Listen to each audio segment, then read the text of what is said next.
But first we need to clean my car.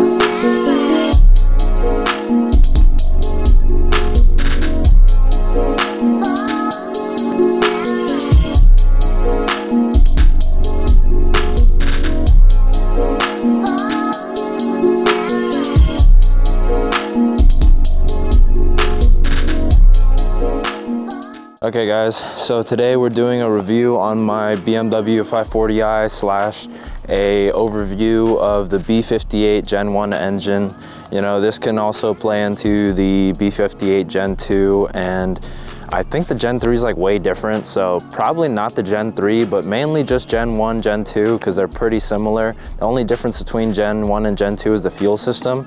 I'd say if you have the money, get the Gen 2, like get a car with the Gen 2, which is, I think, 2020 to 2023 or something like that. I have the 2017 540i. I got it at 72,000 miles, but right now I'm gonna go on the overview on the outside and on the engine, and then we'll go into the inside. I'm kind of gonna talk about the do's and do nots of the B58 slash do's and do nots of 540i, 440i, 340i, what to get, recommendations, stuff like that. The reason why people get 540i's is because they were looking for a 340i and then ended up finding a 540i for cheaper because the M340 is cheaper, but it's kind of iffy. I mean, you can get a 2016 or a 2017, one of the older models of the 340i for pretty cheap. Like I've seen them as low as like 12 grand with a clean title, but it's gonna be like 130,000 miles. So the thing about it is how I'd recommend getting into one of these cars if you're young and you have cash, or if you want to finance. I'm going to go into both sides, but if you're young and you have cash and you want a luxury interior and you want the B58 engine, so you want something that can make 5-something horsepower easy, you know, just a couple bolt-ons to make 500-something horsepower, and then you want it to be luxurious on the interior, luxurious on the exterior, and you know, overall just like a well-rounded type of daily driver, then the 540i is great. If you want something smaller, more sporty, 340i is great, 440i is great.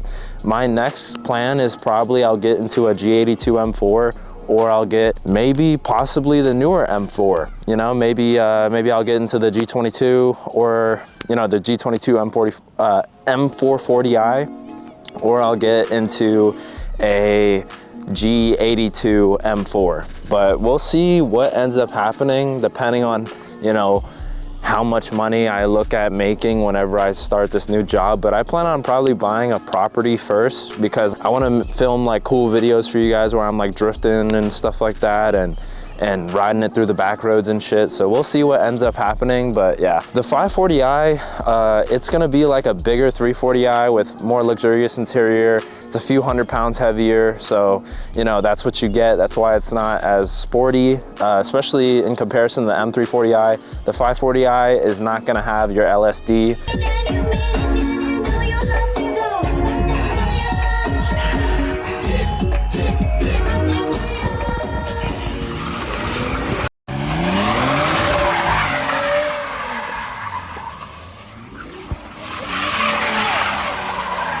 It drifts really easy and it spins out. You know, you could do all the stuff you want to do with it, so that's why it's not really that big of a deal that it doesn't have an LSD or anything like that. But if you're going for a more sportier vibe, then get the M340. But obviously it's like, if you can't afford it, then you're gonna have to get into an older 340 or an older 540, 440, you know? So a 340 is gonna fetch you around, maybe, it depends on if it's an M340 or the 440, right? I mean, M340 or the 340, right? So the 340 is gonna be somewhere around maybe 15 to 20 grand if you find a deal on Facebook. Now for the M340, you're gonna be looking around like 30 grand, you know, it's a pretty hefty price. So that's why the 540 is kind of like, you know, the middle ground for broke boys, you know? It is what it is. I found my car for 17 grand. Really, it was listed for, I think, 21, and then the lady dropped down the price to 19, and then I offered her 17 grand cash and she took it, so. That's how I got this car with only 72,000 miles, and right now we're sitting at 82,000 miles. So I've had it for 10,000 miles exact, basically. So through that time, I think I've changed the oil 3 times. Wait, no, I think I changed the oil 2 times. So I'm about to be on my 3rd oil change. I change my oil every 4,000 miles. I'd recommend changing it, especially if you're tuned, at least every 5K. And if you're not tuned, change it every 5K. People tell you, and also the BMW service intervals will tell you to not change your thing until like 10,000 miles. The thing goes off every 10,000 miles or 9K, I don't remember. But it's something like that, and I wouldn't recommend that, because if you want your car to last, then you're gonna, you know, baby it. You're gonna take care of it, especially if you're fucking running your car through the dirt. Change your oil. And also other maintenance things, like BMW tells people that you should top off your coolant every once in a while. If your car is running properly, you should not have to top off the coolant. Coolant does not just magically disappear. If you're losing coolant, you have a leak. Transmission fluid. They say that the transmission fluid is a lifetime, you know, thing. No, it is not. ZF tells you to service your transmission every 70K miles or something like that. I will service my transmission soon. I haven't yet, but you should. So do not listen to BMW when it comes to maintenance and stuff like that. Except for the fact that if your light does go off and you need maintenance, then do that, because if you haven't done that, you're an idiot. You need to get your shit done. On a corner, fresh off a flight on some gangsters uptown, not a street shit, about to flip in this bitch and blow up. So basically with the B58, it's like one of the most reliable BMW engines to come out, reliable turboed engines, you know? It's super reliable, super quick, makes a good bit of power. Like stock, you could beat an RT, which obviously an RT is not that fast. You can keep up with the Scat Pack. Obviously these cars aren't that fast because of how heavy they are, but I mean, it's pretty fast for most people. And also budget wise, a 340 or a 540 is gonna be not only better on the interior, but it's also gonna be fuel efficient in comparison to a muscle car or any other sports car. And it's also gonna be really nice in comparison. So like if you get into a BMW, if this is your first BMW, that's how I'd recommend getting into it with the B58. That's the best way to go if you want to mod your car. Unless you're, you know, tight on a budget, I still wouldn't recommend this if you were tight on a budget, but if you want to get into a 335i with the N54, N55, about to flip in this bitch and blow up. if you want to get into older BMWs like that, then, you know, it's still good for speed, good for that, modability, all that, and the aftermarket's great. But the thing is, you know, you're gonna run into a lot more issues than the B58. Problems I've had with this engine so far is nothing, really. That's the only thing I jerked off in here? I've been dropping loads around this fucking house like a goddamn dump truck. You don't come on my stuff, I'll come wherever the fuck I want. I haven't had any problems with the engine. There was no PCV issues, and I checked the service history and there was nothing about PCV. About 3,000 or 4,000 miles into ownership, I got the Ross Racing PCV delete, so I'd recommend everybody do that. It doesn't have to be Ross Racing, but that's the only one that actually fits the 540, unless you want to have like a weird bracket that you're gonna have to like modify to fit in. But yeah, that's the only thing that I'd recommend like right off rip if you get the 540. If you get a 340 or a 440, same shit. B58, same engine, so you're gonna need the PCV delete slash you could also do the vent to atmosphere, so it's just like a tube running out of your engine, but I would recommend to get a PCV delete or some sort of system like that. So I have the oil catch can, so you have to service your catch can, as in like empty it out, drain it out. As long as your engine is running properly, you won't really have to empty it that much. So I would recommend emptying it maybe every time you do an oil change. That's probably the best way to go about it. But I haven't checked mine and it doesn't have any liquid in it. Like I could tell. Like I shook it around whenever I was doing some maintenance in my car, there's no liquid in it. So that's like a do. So that's like a big do. You have to do that. You have to do the PCV delete on the Gen 1s and Gen 2s. I'm not sure about the Gen 3s, but pretty sure they have less PCV issues, but I'd recommend doing it anyway. It's probably smarter, but I'd recommend PCV delete.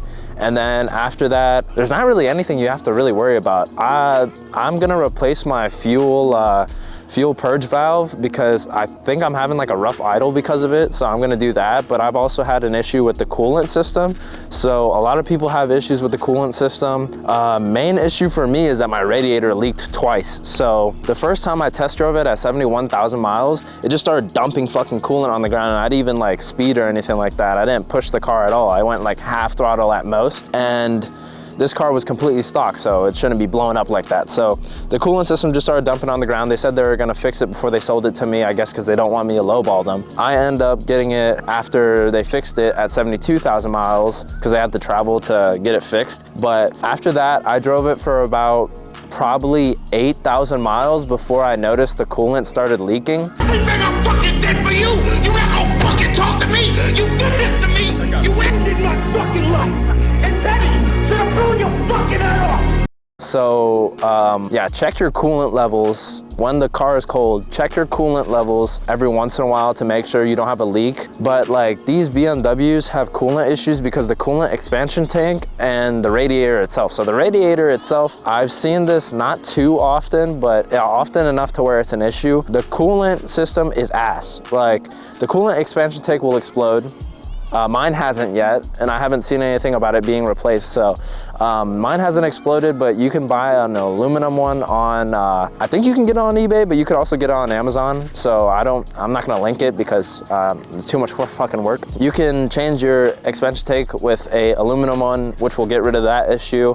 And then also, the radiator blew up again for me, so it just started dumping coolant again. So I replaced it with a OEM one, a model bearer, whatever the fuck. I replaced it with that genuine OEM part, and then I replaced the auxiliary one, which wasn't leaking, but I replaced it anyways because I thought, like, you know, it'd be better. My car's gonna run cooler, and I was planning on doing it anyways. So I replaced that one with a TCM auxiliary radiator, but I wouldn't recommend well, actually, no, I would recommend TCM because it's gonna end up being around the same price. But if you want, you can get one on eBay for like a bit cheaper, but it's just gonna take longer to come in. So that one is from Kozoyun, which is like a Chinese company. I'm pretty sure half these companies just drop ship their stuff, but you can also get, if you have the 340 or the 440, you can get the CSF, and then that's like a more reputable company. Any of those companies to replace those radiators and make your car run cooler is gonna be good.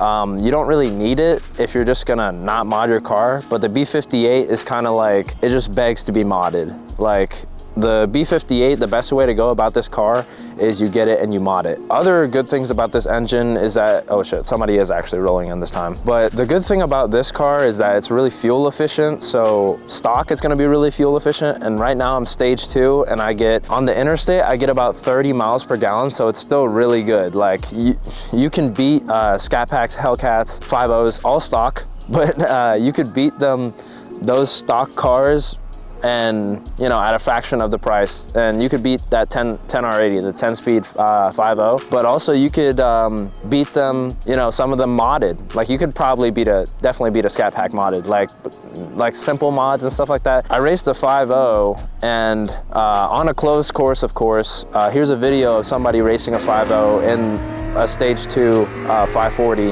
and it was fully bolt-on, but I didn't beat it. You know, he started pulling ahead, I started pulling on him, and then we're like neck and neck, and then he's pulling away very slowly. But I mean, you know, you keep up and you don't have to put that much money into it, that many, you know, mods, but all the mods are gonna be more expensive for this car. Like in comparison to, well, that was a train, but in comparison to like a Mustang or anything like that, any American muscle or a Japanese car, you're gonna be paying a hefty price for mods in comparison, but the sky's the limit with the B58. You could just keep modding and putting more power into it, but I built this shit. Me. Brick by brick. Yeah, so the main issues with the B58 engine are really not even the engine itself, other than the PCV. It's gonna be everything around it. So like the coolant, the coolant tank, and you know, whatever electronics go into your car are kind of fucked. But the engine itself is great. You can mod it to the sky's limit, and you can, you know, make 800 horsepower super easy. I mean, you're gonna have to get a bigger turbo, but yeah, if you're looking to get into this car, expect to pay a hefty price, but you know, you can make a lot of horsepower. So, you know, it's kind of give and take, but yeah, so I'll kind of just show you guys what I have in the engine bay. So mine currently is stage 2, so I have a catless downpipe instead of a catted downpipe, like a high flow catted downpipe. I think high flow catted, it doesn't have like the smell, so that's nice. But if you want a burble tune, if you want more power, then you're gonna go catless, right? And it's really not obnoxiously loud. If you have stock exhaust, or if you have a valved exhaust like a Valvetronic, or if you plan on it, then it's really quiet. Like after the startup initially is pretty loud to obnoxiously loud. That's what somebody said about it. Somebody said that it was obnoxiously loud, but I think it's pretty quiet and pretty tame in comparison to all the other like fast cars, like muscle cars and shit like that.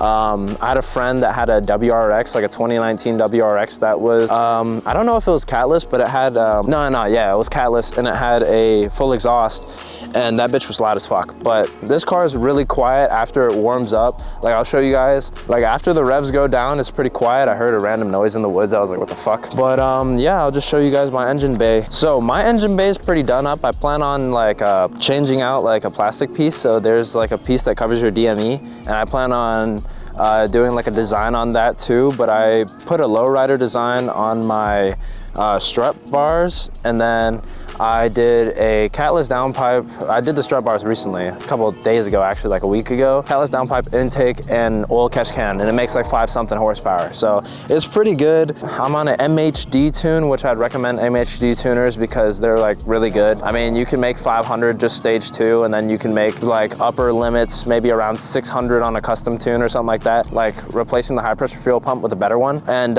there's like more and more stuff coming out for that. So more and more other than the Dorch. So there's like the spool Dorch, and then there's the fuel it, and I haven't tested any of them yet, but we'll see what I get into. Yeah, so I plan on changing out my charge pipe because for reliability reasons, not only reliability reasons, but it makes it sound cooler because your OEM charge pipe is going to have baffling in it to make it quieter.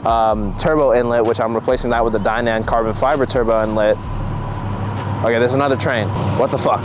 But the turbo inlet also has baffling, just like the intake has like a weird tube coming out of it that goes into a box. So all that stuff is just to make it quieter and I guess more fuel efficient. Your car is gonna run faster and get more air in easily with all of the you know, stuff without the baffling. So whenever you change your charge pipe, your inlet and your intake, you're gonna have a better throttle response, and also it's gonna sound better. So that's something that I plan on doing. It's gonna be pretty cool, and it makes your engine bay look cooler as well. I think I'm gonna paint the charge pipe as well, but we'll see what I end up doing. So overall on the exterior, the 540i is pretty great. Doesn't really have too many issues. I think the coolant issue is a common thing on the B58 and the B48. So if you get into a 540 or a 530 or a 340 or whatever the fuck, you know, B58 car or a B48 car, you're gonna have to replace your coolant system sometime. It's gonna explode. When the documents were in place, Buford,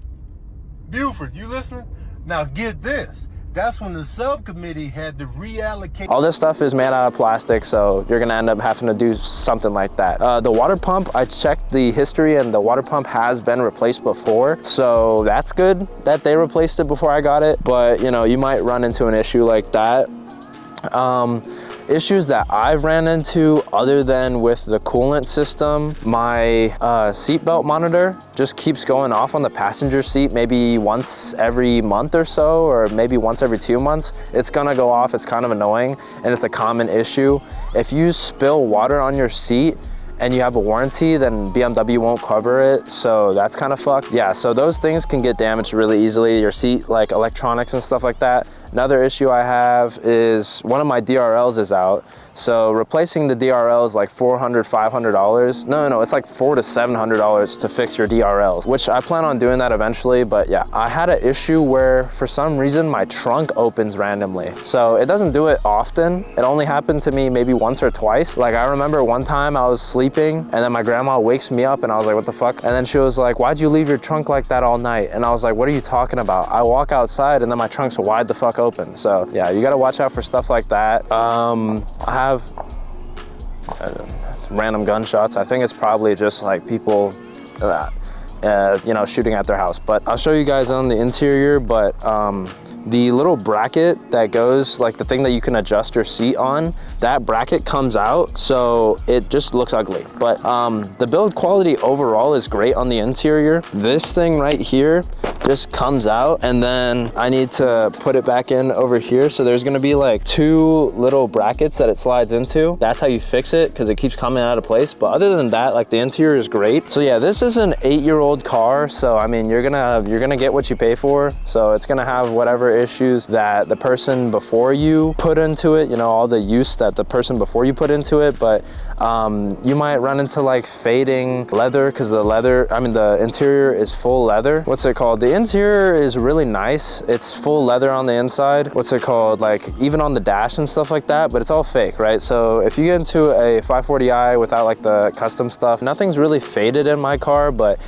you know, depending on who you buy it from, when you buy it used, it's gonna have some fading, maybe some different quirks and defects, but overall, my interior is really clean. I really like the interior, and like the shifter looks really nice in the 5. You know, there's an adequate amount of cup holders. There's like 4 cup holders. 4 cup holders, not including the door cup holders, which would add another 4, so it's about 8. You don't have a sunglass thingy. I don't believe there's a sunglass thingy. Overall, the interior is really nice. You know, it gives you that luxury vibe, you know. You get everything you want in a BMW. That's how I feel, at least. Especially the performance ones. Other than that, I would never get a BMW with a inline 4. I would never, fuck that. Or the V8. I wouldn't recommend getting a S63 or an N63 because they just have a plethora of fucking issues.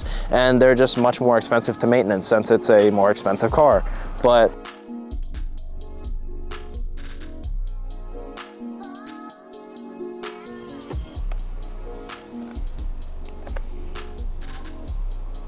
especially on the 5 Series, but I also think it's also with the 3 and the 4 Series. You get a lot of trunk space, so that's nice. And then the interior is really nice. The interior is going to be the nicest on the 5 Series, obviously, because it's a bigger car.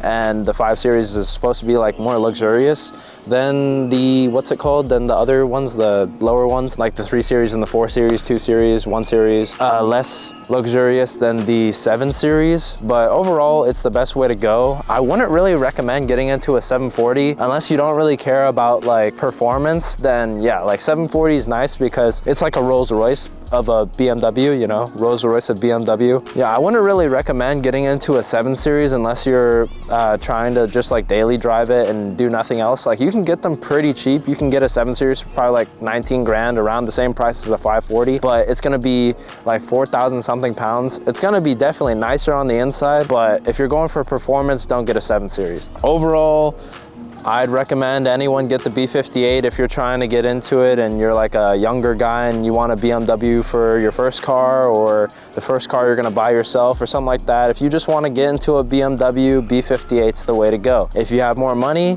S55 is gonna be better other than the crank hub issue, but you know, the B58 comes with its own issues. But if you want the performance, like full performance, and you have enough money, like if you can get a new 440i, you might as well get maybe a little bit older M4.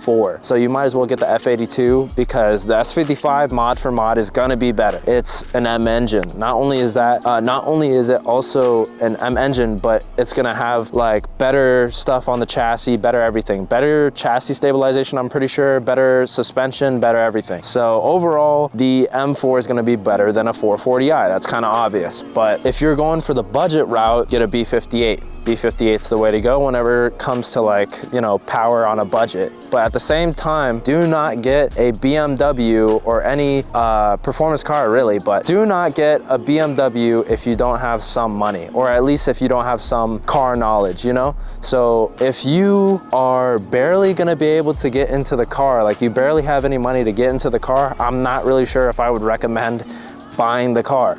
And also, when you get a car like a BMW, you're not really paying.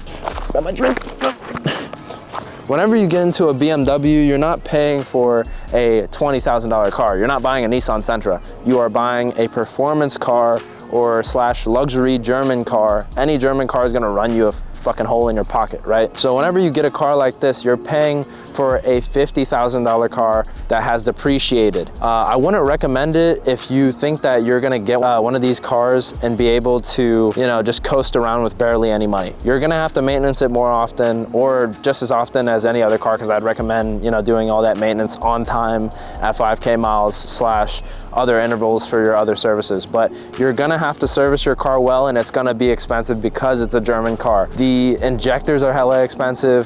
Spark plugs are pretty expensive, but not too bad. I got the laser iridiums that I need to install, but yeah, the NGKs that I'm gonna install will hopefully make this better on gas mileage and stuff like that, because I don't know when's the last time the injectors have been changed out. Yeah, so everything's gonna be more expensive. Your miles per gallon are great, but everything else is ass. Even the gas prices are fucking ass. So you're gonna be paying for 93. So depending on where you live, when you see those fucking 93 prices, they'll be fucking crazy. It's a 15 to 17 gallon tank on this car. I think it's around a 15 gallon tank on the other cars too. It's gonna be around like $80 for me to pump over here.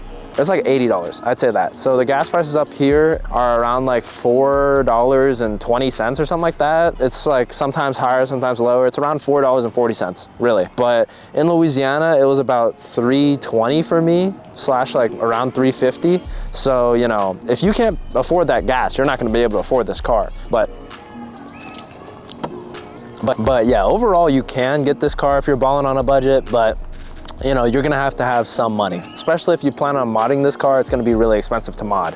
But do what you wanna do. I'm not your boss, you know, I'm not your dad. My fucking dad's gone. That motherfucker moved on. But anyway, you know, do what you wanna do. Get the car you wanna get, but you know, beware. This is my warning to you that it's gonna be expensive.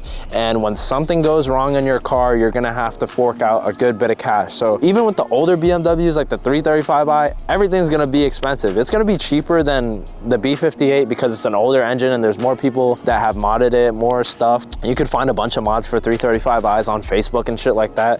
But overall, this car is gonna be much more expensive than any other car that you've gotten into if you haven't driven a German car. But with that, the B58 is definitely the most reliable engine out of the ones that I've seen so far. Another thing I forgot to mention with the fucking 540i slash, I think it happens to the other BMWs, but I'm not really sure because I don't know what handles the, well, I have driven the 4 Series and the 3 Series. I'm not sure if they have the same issues, but the handle will like rot away. So the door handles on the 5 Series, because I was a valet driver, so like I've driven all these cars, but I don't remember all this shit that was in it. But the 5 Series, because obviously I drive this car, the door handles will just rot away. So the door handles, it'll slowly start peeling away after like some sun damage. You could replace it with like these plastic carbon ones off of like eBay or Amazon, and it's pretty cheap. It's like 60 bucks, but you know, it's annoying. So if you want the OEM ones, or like the OEM looking ones, it's gonna be around like $120 to replace them, maybe around $80 depending on where you get it, but it's gonna be also pretty expensive. Tires,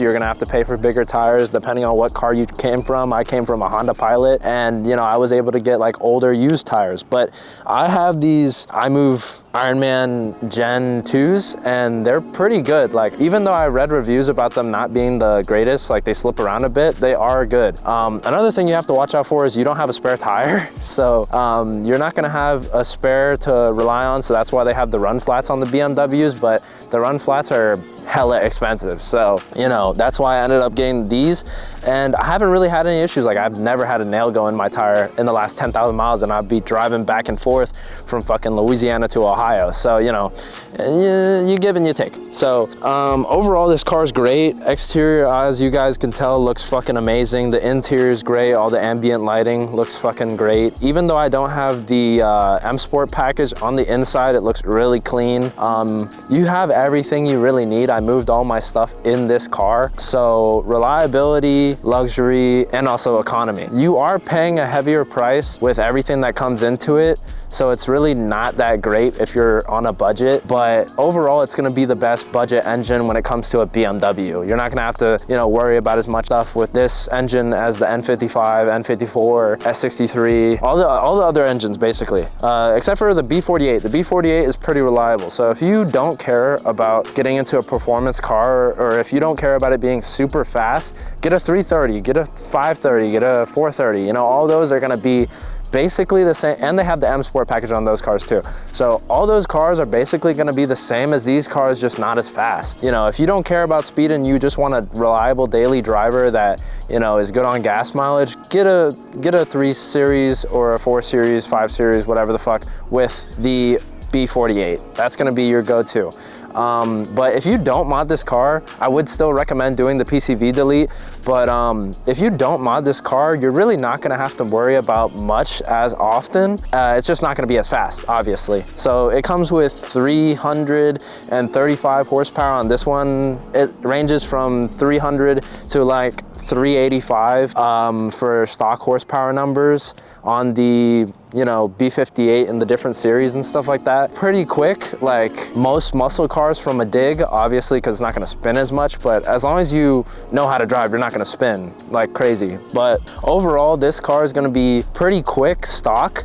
But if you want to put mods into it, you know, you're gonna end up having to fork out a lot more money for maintenance and then also repairs eventually, because you slowly wear down on the life of your engine the more you do to it. So yeah, that's just gonna happen. But Buford, you listening?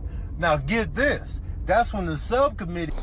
Yeah, overall this car is great. It handles good. You know, I know how to drive pretty well. Like I would fucking cut up in the back roads with my Honda Pilot with my friends. Like we would fucking be going in the air with, I'd jump the Honda Pilot basically. We would be, you know, carving through the fucking roads with the Honda Pilot. But, you know, as long as you know how to drive, this car is gonna be able to handle some pretty good corners, you know, some pretty tight corners.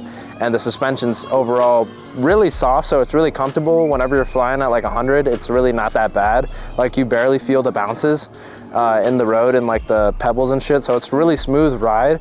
But if you want to, you know, go into more performance with a 540, then you're gonna end up having to get some like Bill Stein shocks or something like that. You're gonna have to upgrade the suspension, because this is not suspension for a track, unlike if you get the M340 or the M440, which is more track oriented, or not really track, but more sport oriented. So those are gonna be better handling. So if you wanna get a sports car, you're gonna get a 340i or a 440i, right? Because not only is the mods easier to find, but also it's gonna be more sporty from stock. It's gonna be more stiff. This car is so stiff, it's like taking 6 Viagra. Yeah, don't expect that you're getting into a fucking race car whenever you get the 5 Series. You could turn it into a race car though. So that's what my plan is. I don't really plan on like changing the suspension. I don't really think so, because I like how comfortable it rides. And I plan on letting my girlfriend use this car whenever I get my next car, which is gonna be more like, you know, fast and go fast car, you know? So it's gonna be probably a 4 Series, because I don't really care for the 3 Series. And, you know, it's gonna have hella mods, make like 800 horsepower. But yeah, if you wanna get something that's fuel efficient and, you know, somewhat reliable and fast, then, you know, get into a B58. You know, it's gonna be the best route to go. I get around 30 miles per gallon on the interstate, and then on highways I can get around 30 miles per gallon on stage 2. And then in the city I get like 16 or 18 miles per gallon. But before, whenever I was driving this car stock, or even on the stage 1 tune, it was pretty fuel efficient, but I can get up to like 40 miles per gallon on the interstate. So these cars are really fuel efficient and really great, especially if you keep them stock and you're gonna run into less issues. But if you want a fast car, you know, these are the way to go as well, which is like kind of great, because it's like the best of both worlds. I'll take you guys for a ride, and you know, you guys will get to see, you know, all the stuff and let you guys hear the exhaust. But that's mainly everything I have to talk about. Overall, I think the BMW is the best of both worlds if you want to get into luxury and sport. So it's gonna have the luxurious interior, the leather seats, all the stuff you want, all the amenities on the inside, and then it's gonna have, you know, the sportiness. So yeah, but everything's gonna be more expensive. So that's basically my warning to you guys. It's gonna be an expensive car. It's gonna be a higher price whenever you get into the car, and also whenever you mod the car, but it's gonna give you everything you want. In comparison, if you were getting a fucking G, like a G37, or a fucking, if you were looking at it, because I looked at this before, if you look at the Q50 or the Q60, if you wanna get into one of those, like they're just riddled with issues, like the turbos leaking and stuff like that is like a normal thing on those cars. So obviously you can run into that on these cars, but not only is the like BMWs more luxurious, because like the interior of a Q50 Infiniti just looks like a goddamn Nissan. It just looks like an uppity Nissan, which obviously Nissan owns Infiniti and made Infiniti, but you know, you expect like a luxurious interior. Every single Nissan slash Infiniti I've been in is kind of bland. Like I'm kind of like Like whenever I'm inside of those cars, it's Like I was a valet driver for a good couple of months, and I drove many different types of cars. I drove Audis, I drove BMWs, I drove Nissan, I drove basically every car brand. I did not get to drive an Alfa Romeo. I think I may have drove a Alfa Romeo, like the what's it called, like the SUV, but I never drove like the Giulia. You know, I never got to drive the Giulia Quadriforte or whatever the fuck, like Giulia Quadrifolio. Jesus Christ. I never really got to drive that car, but you know, that car's gonna come with its own issues. Build quality's not as nice as BMW, but it's gonna be a competitor because it's also a V6 twin turbo. But If you look at getting into like a Q50 or a Q60, it's gonna have its own issues with turbo leaks and stuff like that, but also the interior is just overall ass in comparison to a BMW. The Germans just got it when it comes to luxury. Okay, yeah. So I've driven an RSV, and they're really nice, but obviously I can't afford something like that. But overall, I think BMW is like gotta be the best, my favorite, in comparison to like Mercedes and Audi. I think it looks the best, and they're overall just better to me. As y'all can hear, the car sounds fucking great. I have a Insta360 that I need to like get the mount for, so you guys can see me like riding around, and I could do like videos like that. And if you live in the Richmond / like nearby cities in Ohio, nearby cities in Indiana, and you want to collab with me, show me your car, let me drive your car, you know, talk about it, talk about the do's and do-nots of your car, then, you know, hit me up. If you want to collab, hit me up. If you want to collab on gym content too, you know, all that stuff, I'm gonna start doing that again. Let me see, put it in sport mode. Holy shit, this whole time that I was recording with the exhaust, like the microphone on the exhaust, like you couldn't even, what's it called? You couldn't even hear that because it wasn't in sport mode. Holy shit, I'm tripping. But yeah, this car gets up for sure, it gets up. But yeah, I'm behind a fire truck, but I really like this car. I really prefer the interior of the F80s over the G80s, because I feel like BMW with their newer cars is moving in a weird direction, because the more futuristic these cars get, the more boring they get. Like the interior just looks like shit. It just looks like I'm like, except for the fucking whatever whatever the fuck the 8 series is, the M8, like the new M8s and the M8 competitions, they depreciate so badly and they look so nice on the interior. Like the ambient lighting is great, everything's great about that car, it just looks amazing. Sadly, since my mic's only on the back and not on the front, you guys can't hear all the intake noise, but it sounds fucking amazing. Like mainly after you do all your mods and you get an intake, you're gonna hear way more intake than your exhaust, honestly, other than whenever you burble tune it. Whenever you burble tune it, that's when you'll hear the exhaust, and that's why I like the burble tune. But, you know, max burble is not it. Not it, guys. Don't do that shit. Driving through an overpass. But yeah, this thing, overall, it handles pretty well. Like, it eats corners. As long as you know how to drive, like, you can drive this car pretty well. It's like taking 6 Viagra. In comparison to, like, other performance BMWs, obviously it's not going to handle as well because it's a 5 Series, but you know, you get what you need for the most part.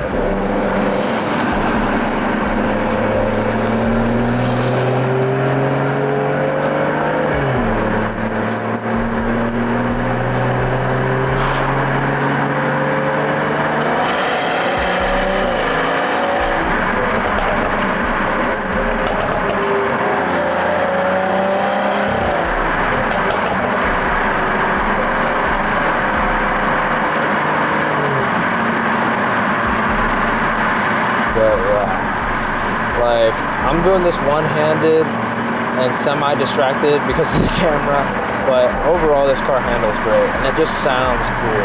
Right? It sounds great, looks great. This is the way to go if you want to get into a performance luxury vehicle. Like the Mercedes is going to be way too heavy and it's also kind of ugly on the exterior, and then Audis, to me, are kind of, except for obviously the R8 and stuff like that. Obviously, those are gonna be nice. The exterior of those cars are kind of ugly. I don't like the bulbous look. I like my car to look like aggressive. A little bit, I like the Ziki lines, or whatever the fuck those things are called, you know? Oh, what the fuck, that was a dead animal. But yeah.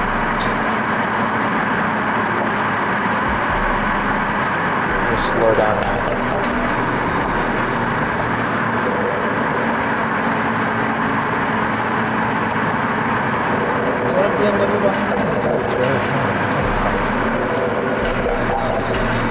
But yeah, y'all hear those fucking turbo's.